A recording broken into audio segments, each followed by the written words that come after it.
you are here, and the fact that you are here, that you chose this, that some part of you reached for something gentle tonight instead of something numbing, instead of something loud, instead of the 1,000 other ways a person can avoid the quiet that matters more than you know. That choice is not small. That choice is the beginning of something. So let yourself arrive. Let the body come down into this surface, this mattress, this particular arrangement of warmth and weight and fabric that is yours, that has held you on other nights, that will hold you tonight too. Let the weight of you be received by it without resistance. You don't have to hold yourself up anymore. You never did in this place, in this hour.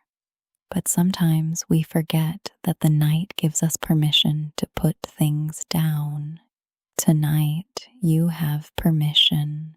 Tonight, we are going to put some things down that have been heavy for a very long time. Not by force, not by effort, not by thinking harder or trying more or finally getting to the bottom of what is wrong with you. Because here is the first thing I want you to hear in this very first breath of this night, before anything else. There is nothing wrong with you. There is something that has happened to you. There is a story that was told to you early or late or both, that you eventually told yourself, that became a voice you carry around like a second skeleton. The voice that says, you are not enough, that you are too much, that you are fundamentally flawed in some way that other people are not, that the love you have received was given in spite of you rather than because of you. That voice is not the truth about you.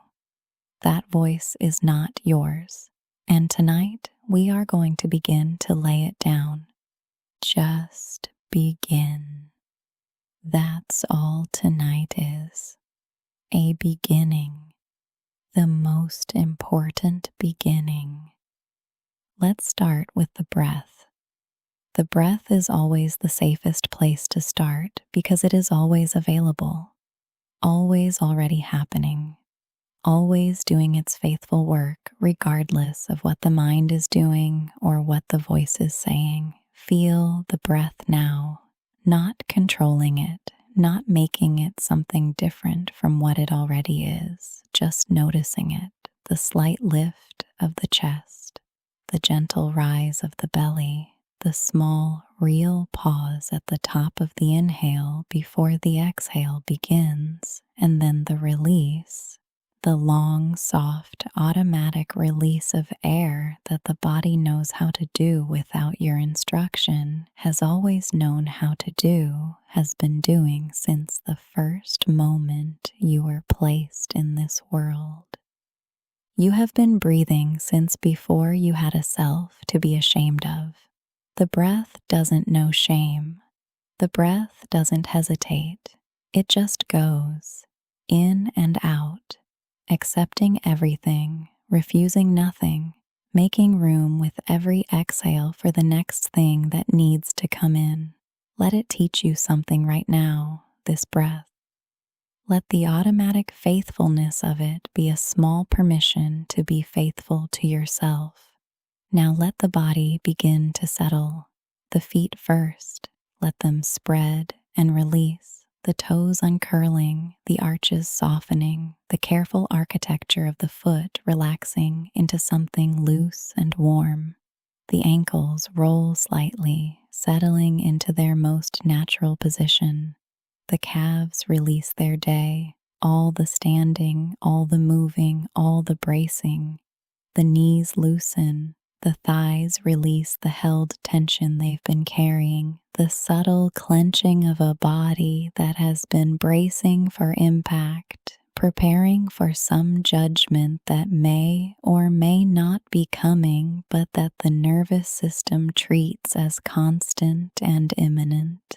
Let the body know There is no impact coming tonight. You are safe here. This is one of the few places in the world where you are not being evaluated, not being assessed, not being found adequate or inadequate. This is just you and the dark and the breath and a voice that wishes you nothing but the most honest, most enduring kind of well. The hips release. The low back softens against the mattress. The natural curve of the spine finding its rest. The deep muscles that hold everything upright all day finally given leave to let go. Notice the belly now. So often the belly holds the most. This is where the body stores what the mind won't look at directly, where the swallowed words go, where the suppressed shame lives in its physical form. Let the belly be soft, not performing softness, not forcing relaxation, just allowing, withdrawing the internal order to hold it together and watching what happens when you stop commanding your own center to stay contracted. What happens is space, a warmth, the sensation of something that has been wound too tight, very gradually beginning to unwind, and it may feel strange, not bad, just unfamiliar. The way rest always feels unfamiliar to a body that has been in a state of defense for a long time. Let it be unfamiliar. Let unfamiliar be the door through which something new comes in. The chest opens with the next inhale. The ribs spread. The sternum lifts slightly and then, on the exhale, settles back into something softer, something more honest. The armor of the chest, the puffed up or the caved in, the defended or the collapsed, releasing into something that is neither defended nor defeated, just open, just present. The heart beating in its own rhythm, its own absolutely reliable, utterly loyal, never failed you rhythm. The heart that has beat for you through every moment you believed you were unlovable. The heart that has never once agreed with the voice that said you weren't worth it. Let the heart be a friend tonight. It's been one your entire life. The shoulders drop. This, for many of us, is the most dramatic release because the shoulders have been up near the ears for so long we've stopped noticing. They've been raised in the permanent brace of someone who learned early that they needed to protect their neck, to make themselves smaller, to hold themselves in some modified shape that might be more acceptable to the world around them. Let them fall now, all the way down, away from the ears, away from the jaw, sinking toward the mattress on either side of you with a heaviness that is earned and deserved. The arms are heavy, the hands are open, the jaw unhooks. Let there be a small gap between the upper and lower teeth. Let the tongue come down from the roof of the mouth. Let the muscles around the eyes go slack. Let the forehead be smooth and unmarked, the way it is when you are truly, finally, completely at rest. The thinking mind begins to slow, the reviewing mind, the one that has been going through the day looking for evidence that you failed, looking for proof of the things it already believes about you. Let that mind begin to quiet, the way a room quiets when people gradually stop talking, not all at once, but in stages, until the only sound left is the breath. Just the breath, in and out, in and out. You are here. You are safe. You are, in this moment, exactly where you are supposed to be. Now, let's talk about the voice. Not this voice, not the voice you're listening to, but the other one.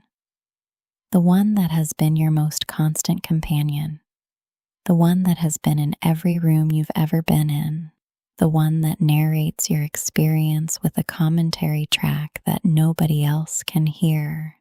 You know the one that says you are embarrassing, the one that says they saw right through you, the one that says you always do this, the one that says, who do you think you are? The one that keeps the ledger of everything you've ever done wrong, everything you've ever failed at, every moment where you were less than what you should have been, every flaw and every mistake, and every time you fell short, and it keeps this ledger so current and so comprehensive that it can pull any item at any moment and remind you why you are not enough. That voice, you know it. You may have lived inside it for so long that it feels like the truth rather than a voice. You may have forgotten that it is possible to hear it as separate from you, as a thing that speaks rather than the truth that simply is. And that, the simple act of hearing the voice as a voice rather than as reality, that is actually where everything begins to change. The shame voice is not a part of your identity. It is a learned response. It was built brick by brick out of moments, specific moments, often very early moments, when someone or something communicated to you that you were not right. Maybe it was a direct message, sharp and clear. Maybe it was a withdrawal, love or attention or approval removed in a moment when you needed it most. Maybe it was a comparison to someone else, the subtle or not subtle communication that the other person was doing it better, being it better, existing better than you were.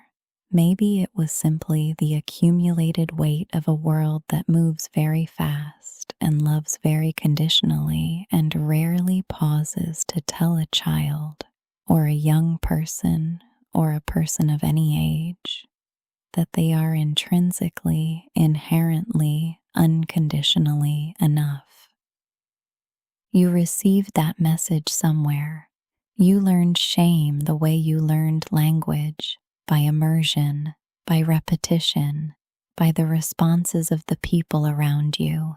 And just as a child who grows up hearing one language will think in that language, you began to think in shame. You began to run yourself through the filter of not enough before anyone else could, because it felt like if you got there first, it would hurt less when the world confirmed it. But the world has not confirmed it. The world has never confirmed it, because the world's approval was never the measure of your worth. The measure of your worth is not something the world controls. The measure of your worth is not something the voice controls. The measure of your worth is not in what you've done or failed to do, how you've shown up or failed to show up, how well you've performed or loved or succeeded by any of the metrics the culture offers. Your worth is a given. It was given before you had to do a single thing to earn it. It has never been revoked, not once, not by any mistake, not by any failure, not by any of the private moments that the shame voice has documented with such diligence, not by any of the things you have been most afraid to let people see. And tonight we are going to let that knowing find its way down from the head, where it may live as an idea you've encountered before, something that sounds true but doesn't feel true, down through the throat and into the chest and into the belly and into the deep floor of you, where it can become not an idea but a ground, the ground you stand on, the ground that does not shift when the voice gets loud. Breathe in and breathe out. Let the body be heavy. Let the mind be easy. Let the images begin to come. You are walking through a very quiet place. Evening, but not yet dark. The sky above you is the deep blue that comes just before the stars, a blue so saturated and so clean that it looks almost like something you could hold in your hands. The air is cool and smells of the earth after rain, that particular clean living smell that means something has just been washed, just been renewed, just been given a chance to be itself again after the weight of the day. You are walking along a path, and the path is soft beneath your feet, and you are alone in the way that feels like freedom rather than loneliness, in the way that feels like space rather than absence. And as you walk, you become aware that you are carrying something, not in your hands are empty, swinging gently at your sides, but on your back, or in your chest, or behind your eyes. Something dense and heavy and strangely familiar, the kind of thing you have carried for so long you stopped noticing its weight because you stopped comparing it to its absence. But now, in the quiet of this place, in the particular stillness of this evening, you become aware of it again. The weight, the familiar heaviness, the thing you carry. And as you walk, you begin to notice that the path is leading you somewhere, not quickly, not with urgency. The path curves gently through a landscape that is becoming more and more peaceful the further you go. The trees taller and more ancient, the air softer, the quality of the evening light shifting from the blue of twilight into something warmer and quieter. The last gold of a day that has been long but is ending well. The path brings you to a place you recognize without having been here before. A clearing in the trees, and in the clearing, a low stone wall, and beyond the wall, a garden. Not a formal garden, not a garden that is trying to impress. A simple, honest garden. The kind where things grow because they want to and because they are tended by someone who loves them. Where the beds are imperfect and the edges are soft and the overall impression is of something immensely alive and quietly beautiful, the kind of beauty that doesn't announce itself but simply is. There is a gate in the stone wall and the gate is open. It has been open, it seems, for a very long time. You walk through it. The air inside the garden is different, warmer somehow, and with a fragrance that you can't quite name but that makes you feel for a moment like a child again, like a child before any of the hardest lessons, before the first time someone's disappointment made you feel like a problem to be solved. There is a bench near the center of the garden made of old wood, sun-warmed even now in the evening, and you sit down on it, and the weight on your back, or in your chest, or behind your eyes, settles with you. It is there. You are not pretending it isn't there. But here, in this garden, it feels slightly less absolute, slightly less permanent, as if the garden knows something about it that the voice that put it there does not. And now, something is shifting in the center of this garden. Call it a light, call it a presence, call it the feeling you get in places that are genuinely sacred, the feeling that something larger than the visible world is here and has been here and is not indifferent to your presence. This is not something to be afraid of. This is the feeling of being known without having to explain yourself, being seen fully, completely, without any of the edits you normally apply to the version of yourself you let the world see. You are known here. all of it, the shame and the voice and the history that built both of them, the things you have done that the ledger keeps, the things that were done to you that you somehow also hold as evidence against yourself. All of it is known here in this presence, in this light, and knowing it has not produced withdrawal. It has not produced disappointment. It has not produced the kind of silence that means love has been removed. It has produced the opposite, a warmth, a nearness, a turning toward you that feels like the thing you have been aching for your entire life without quite being able to name what it was.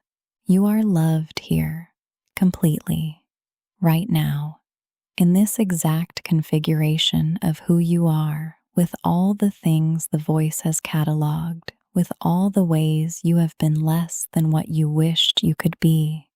The love here is not waiting for a better version of you. It is here for this version. It is here for you. Jesus loves you. Not the version of you that would exist if you could finally fix the thing you've been trying to fix. Not the version that performs better and fails less and speaks more kindly to itself and has made peace with all of it. This version. The one sitting on this bench in this garden with this weight still on your back, having not yet laid it down. This exact one, loved completely. And this is important because the shame voice will sometimes put on the face of spirituality and say, God would love you more if you were better. God is disappointed in who you are. God keeps the ledger too. But that is the shame voice speaking. That is not the truth of the love that is here. The truth of this love is that it arrived before you had done a single thing to earn or lose it, that it has accompanied you through every moment you were most certain you were unworthy of it, that it has never once agreed with the voice that said you were not enough, that it has been sitting with the grief of watching you believe the voice for so long. Jesus can save you from that voice, not by removing it instantly or supernaturally erasing the grooves of old thinking, though grace works in ways larger than we understand, but by being the ground truth that the voice cannot ultimately refute. When the voice says, you are unworthy, the love of Jesus says, I know you completely and I choose you anyway. When the voice says, you are fundamentally flawed, the love of Jesus says, you are exactly the person I came for. When the voice says, you should be ashamed, the love of Jesus says, come to me exactly as you are, right now, bring all of it. I am not afraid of any of it. This is not a love that is trying to trick you. This is not a love with conditions in the fine print. This is the love that went looking for the one lost thing and did not come back without it. This is the love that stood between a person who was ashamed and the voices that wanted to define them by their worst moment and said, neither do I condemn you. This is the love that sits in this garden right now, in the presence that is present with you, and it is as patient as the night is long, and the night is very long, and the patience is endless. Let yourself be received by it. You don't have to perform anything here. You don't have to have the right words or the right feeling or the right level of belief. You only have to be here, which you already are. The presence does not require your understanding in order to love you. It only requires your presence, and your presence is given. You are here. That is enough. Breathe in and breathe out, and let the garden hold you for a moment in the warmth of being fully known and fully loved. Now, as you sit on this bench, in this garden, held by this presence, I want you to do something very gentle with the weight you've been carrying. Not throw it down, not dramatically renounce it, not force it away by will. Just look at it. The way you might look at a stone you've been holding so long you forgot you were holding it. Pick it up from wherever it lives in the body and hold it out in front of you in your open hands, and just look at it for a moment. What is it made of? For some people, it is a memory, a specific moment, a face, a voice, a thing that was said or done that lodged itself in the deepest layer of self-understanding and has been there ever since, becoming the lens through which everything else is filtered. For some people, it is something more diffuse, a general, ongoing sense of being wrong in some essential way without a single origin point, just a weather that has always been present. For some people, it is made of the accumulated moments of falling short, the ledger the voice has been keeping, all of it pressed together into a single dense thing that feels definitive. Whatever it is made of, hold it out and look at it. And as you look at it, I want you to notice something. It is not you. It is a thing you have been carrying. It is not the person who has been carrying it. The weight is not the back. The shame is not the self. The story the voice has been telling is not the truth of who you are. It is a story. Stories are not fixed. Stories change when we understand more. Stories that were written in one context by one set of limited and often frightened people often turn out to be incomplete at best and actively false at worst. The story the voice has been telling is incomplete at best. It has left out enormous amounts of evidence. It has ignored entire archives of your courage and your generosity and your capacity for love. It has made a selective case for its conclusion and called it the full picture. It is not the full picture. You are the full picture, and the full picture is far more beautiful, far more complex, far more worthy of tenderness than the voice has ever been able to represent. Let the thing in your hands be what it actually is, a collection of old stories passed down or built up from a time when you didn't have the resources to question them. Let it be historical rather than inevitable. Let it be the past rather than the definition of the present. And then, not forcefully, not dramatically, simply, let your hands open wider and let it be held by the presence that is here, the presence that can hold this weight without any difficulty. The presence that took on the whole weight of human shame and did not collapse under it, and does not ask you to continue to. You don't have to carry this alone. You never did. Let it be shared. Let it be held by something larger. Your hands can be lighter now. They already are, a little. Notice that. Even just the noticing, the bringing into awareness, the examining, the looking at it rather than looking from inside it. Even that has made it slightly lighter. This is what healing does. In the beginning, it doesn't solve anything. It just introduces a small distance between you and the thing you've been identified with. And that distance is where freedom lives. Breathe in and let the exhale be a release of something you no longer need to hold as tightly as you have been. Now I want you to think about the negative self-talk for a moment. Not to dwell in it, but to understand it differently than you may have understood it before.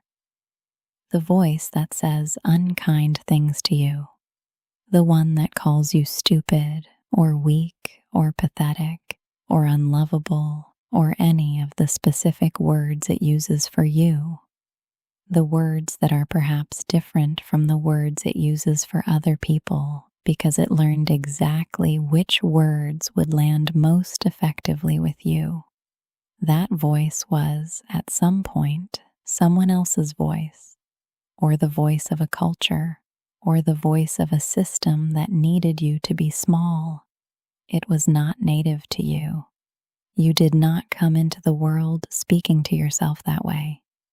No infant, no small child looks in the mirror and says, I am too much. I am not enough. I am fundamentally wrong in some way I cannot fix. That language is learned. It is imported. It arrived from outside and over time was taken in as if it belonged. And this is one of the most compassionate and most freeing things you can do with the negative self-talk. Remember that it is an import. It is a foreign voice that has been operating in your interior as if it were native, and imports can be examined at the border.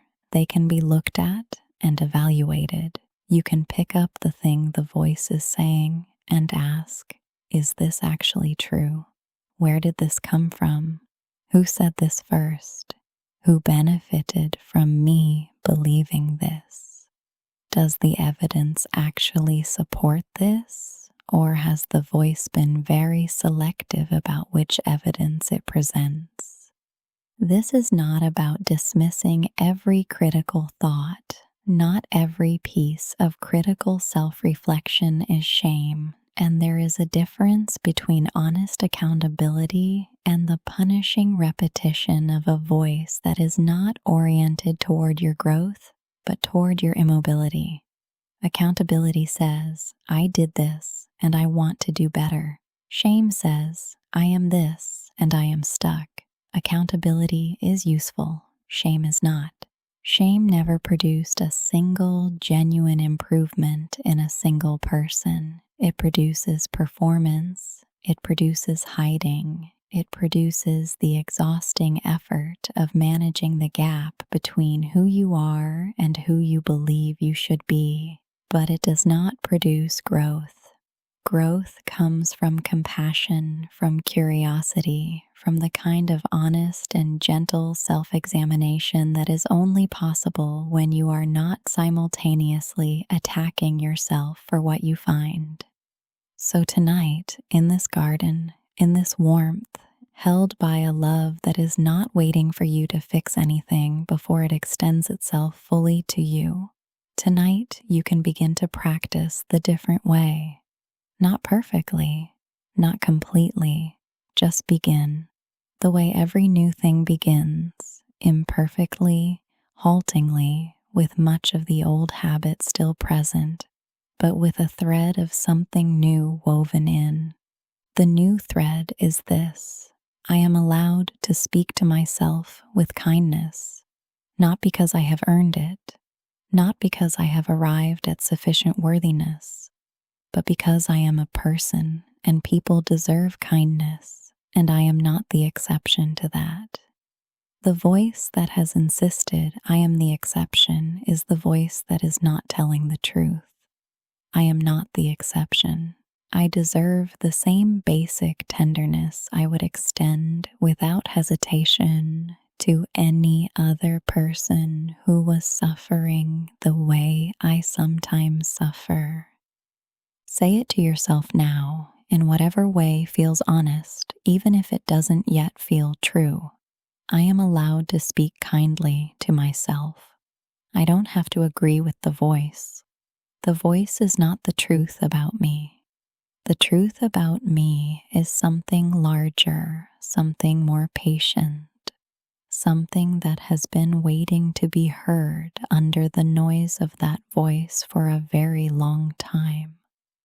Let that thread be woven into you tonight while you sleep, while the conscious mind loosens its grip and the deeper intelligence of rest takes over and begins to rearrange things. The rearranging happens in the night, The rearranging has already begun. You are going deeper now into the quiet beneath the words, into the still and receiving place that is always available underneath the thinking and the reviewing and the evaluating. Let the garden remain somewhere in the background, the warm bench, the old stone wall, the presence that is present with you, and let the foreground be simply this: breath, body, dark, the faithful, automatic, unashamedly faithful breath. You may notice the voice trying to come in now as the mind quiets and the defenses drop and the usual noise recedes. It may try to fill the quiet with its familiar content. It may bring the ledger. It may bring the case. It may bring the